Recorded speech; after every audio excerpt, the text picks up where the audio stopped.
Assalamualaikum warahmatullahi wabarakatuh. Pada kali ini kita akan belajar bersama mengenai teks deskripsi.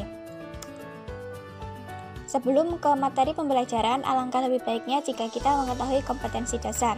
Yang pertama yaitu KD 3.1, mengidentifikasi informasi dalam teks deskripsi tentang objek, sekolah, tempat wisata, tempat bersejarah, dan atau suasana pentas seni daerah yang didengar dan dibaca.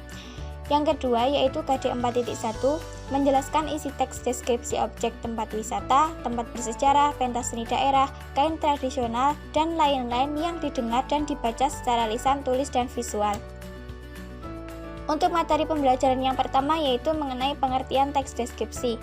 Teks deskripsi adalah sebuah paragraf di mana gagasan utamanya itu disampaikan dengan cara menggambarkan secara jelas objek, tempat, atau peristiwa yang sedang menjadi topik kepada pembaca, sehingga pembaca seolah-olah merasakan langsung apa yang sedang diungkapkan dalam teks tersebut.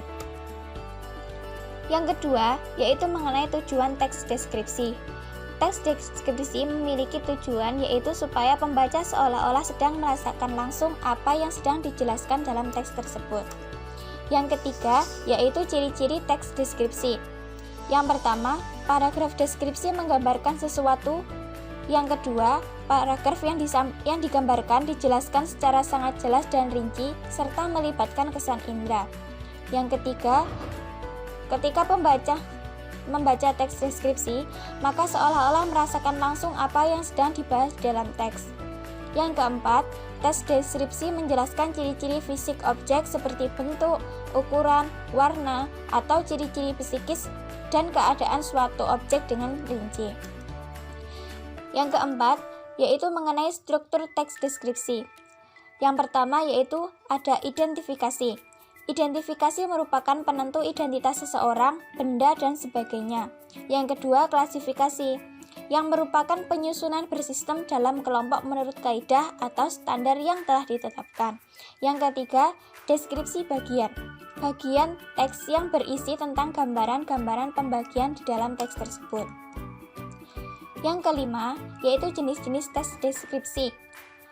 Yang pertama ada teks paragraf deskripsi subjektif, yaitu suatu paragraf deskripsi yang penggambaran objeknya menurut kesan yang dimiliki oleh penulis teks.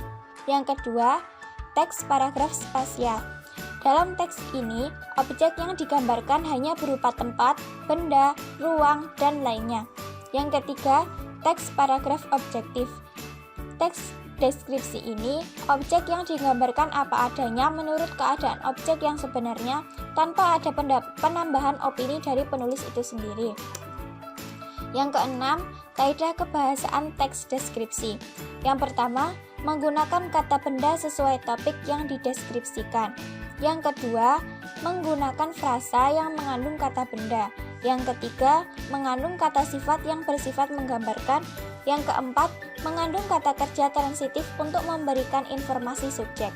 Yang kelima, mengandung kata kerja atau perasaan dan pendapat dengan tujuan mengungkapkan pandangan pribadi penulis mengenai subjek.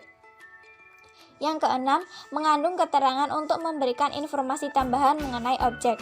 Yang ketujuh, mengandung bahasa kiasan berupa perumpamaan atau metafora. Yang ketujuh yaitu langkah-langkah membuat teks paragraf atau deskripsi. Yang pertama yaitu menentukan tema, yang kedua menentukan tujuan, yang ketiga mengumpulkan data-data dan lakukan pengamatan langsung, yang keempat menyusun data menjadi kerangka karangan, dan yang kelima menguraikan kerangka karangan menjadi teks deskripsi yang sesuai.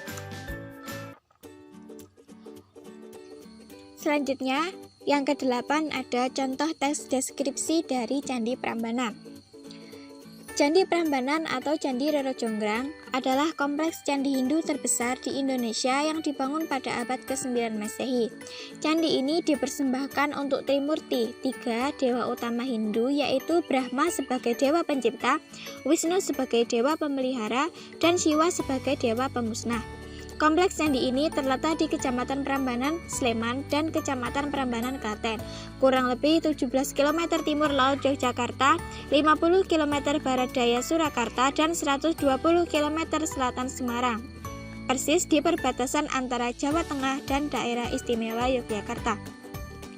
Letaknya sangat unik. Candi Prambanan terletak di wilayah administrasi Desa Bokoharjo, Prambanan, Sleman, sedangkan pintu masuk kompleks Candi Prambanan terletak di wilayah administrasi Desa Telogo, Prambanan. Yang selanjutnya ada latihan yang pertama. Dari contoh teks deskripsi mengenai Candi Prambanan tadi, analisislah informasi apa saja yang terdapat dalam teks deskripsi tersebut. Yang kedua, telah disediakan gambar, dan dari gambar di samping, buatlah teks deskripsi lalu bacakanlah ke depan kelas.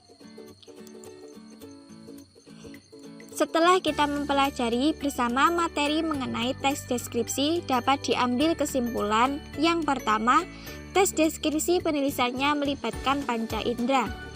Yang kedua, secara umum menggambarkan objek atau benda. Dan yang ketiga, memaparkan ciri fisik dari objek. Sekian pembelajaran pada kali ini. Terima kasih. Wassalamualaikum warahmatullahi wabarakatuh.